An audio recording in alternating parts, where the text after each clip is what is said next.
This year, we stand at the edge of something new.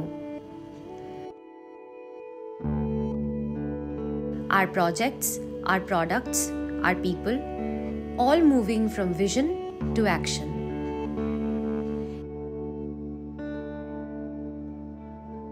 In farming, in skills, in technology, we are building beginnings.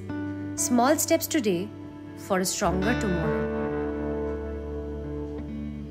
These aren't just products, they are promises to women, to youth, to every community we serve.